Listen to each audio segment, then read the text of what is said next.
একটা ছেলে কি সুন্দর, 18 বছর, 20 বছর, 25 বছর, এরকম তাগড়া একটা জওয়ান, তার ভিতরে এতটুকু বুঝ নাই যে আমি যে একটা মানুষ, আমার কি করা উচিত। এই বুঝটুকু যার নাই, সে কি পরিমাণ মূর্খ, কি পরিমাণ নাদান। আপনি ভাবেন, সকালবেলা ঘুম থেকে উঠে আরেকবার ঘুম যাওয়া পর্যন্ত একটা মোবাইল তার সঙ্গী, আর কতগুলো বন্ধু 4-5 জনের লগে আড্ডাবাজি, এরা তার সঙ্গী। এরার লগে একবার খারাইয়া মতে, একবার বৈশা মতে, একবার মোবাইল চায়, একবার নর্তকী দেখে, একবার নাচ দেখে, একবার কানের মধ্যে ইয়ারফোন লাগাইয়া গান শুনে, একবার মাইয়া দেখলে এটার ফিসে ফিসে হাঁটে, আরেকবার বেডি দেখলে এটার ফিসে ফিসে হাঁটে, একবার অসভ্য কথাবার্তা একজন আরেকজনের মধ্যে আলাপ সালাপ করে, আবার কতক্ষণ গেমস খেলে, আবার কতক্ষণ কি আপনার এই মোটরসাইকেল ফাইলে মোটরসাইকেল চালায়, হ্যাঁ, শিক্ষার হই হুল্লুর। আপনি বলেন এটা কি কোনো জীবন? বেটা তুই বল, বেটা বাপ তুমি বলো না, তোমার বিবেক তোমাকে কি বলে? এটা কি একটা মানুষের জীবন হইতে পারে?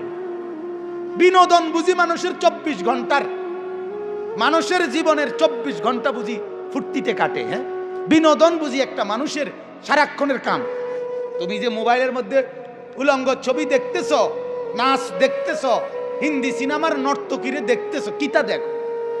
এটা তো প্লাস্টিকে না, কথা বলেন না কেন? তা তুমি কিতা উপভোগ করলা? তুমি কিছুই তো মূলত উপভোগ করলা না।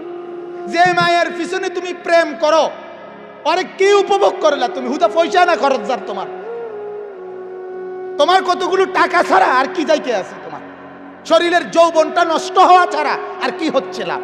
আপনি বলেন। কিন্তু কে বুঝাবে? বেকুবের বুদ্ধি কম থাকে। আমি সবসময় বলি, জালেমের বুদ্ধি কম থাকে, নাফরমানের বুদ্ধি কম থাকে। কথা মনে রাখবেন, এটা পাপীর কি থাকে? বুদ্ধি। পাপীর বুদ্ধি কম। আপনি যদি বলেন কই কাফের বেঈমানরা কত যন্ত্রপাতি বানাচ্ছে, হ্যাঁ, তাদের বুদ্ধি কম না? এগুলো কোনো বুদ্ধির কিছু না। এটা মালিক আল্লাহ কোরআনে স্পষ্ট আছে, আমি পৃথিবীতে যখন যেই জিনিসটি যখন যেই মুহূর্তে বানাবো, এটা আমি আমার কোনো না কোনো বান্দার মাথাতে আমি এটার ফর্মুলা ঢেলে দেই, সে এটা করতে থাকে। কথা বুঝছেন কিনা? আপনি নয়তো যে বেটা ট্রাক বানাইছে তারে আপনি মোবাইলটা বানাইতেন কোন? হেতে কমায় পারি না, কাফারস টাকা তুই এত বড় ট্রাক বানাইতে এলে তুইটা বানাইতে পারছ, এটা তো ছোট। কথা বলেন না কেন? না না, এটা ছোট বড় লইয়া কথা না, আল্লাহ তাআলার ফয়সালা এটা, যাকে দিয়ে আল্লাহ যেই কাজটা করান। ঠিক কিনা বলেন নাকি? হ্যাঁ, আমি আমার জীবনে একবার আমাদের কুমিল্লা, কিছুদিন আগে কুমিল্লা আমাদের ইজতেমা হয়েছিল, দাওয়াত তাবলীগের ইজতেমা হয়েছিল। তখন ওইখানে আমরা মাদ্রাসা থেকে গিয়ে গিয়ে মাটি কাটছে ছাত্র ওস্তাদরা। আমি 3টা কোপ দিছি, মাটির কোপ, মানে কোদাল দিয়া আমি কাটতে গেছি, হুইয়ে এলেছি। আমি বুঝি না এটা আমার দৌড়। কথা বুঝছেন কিনা? অথচ আরেক লোক দিনের পর দিন কি সুন্দরে 2 কোপে 3 কোপে এত বড় চাকা কি সুন্দর উঠায় ফেলে। ঠিক কিনা বলেন না কেন?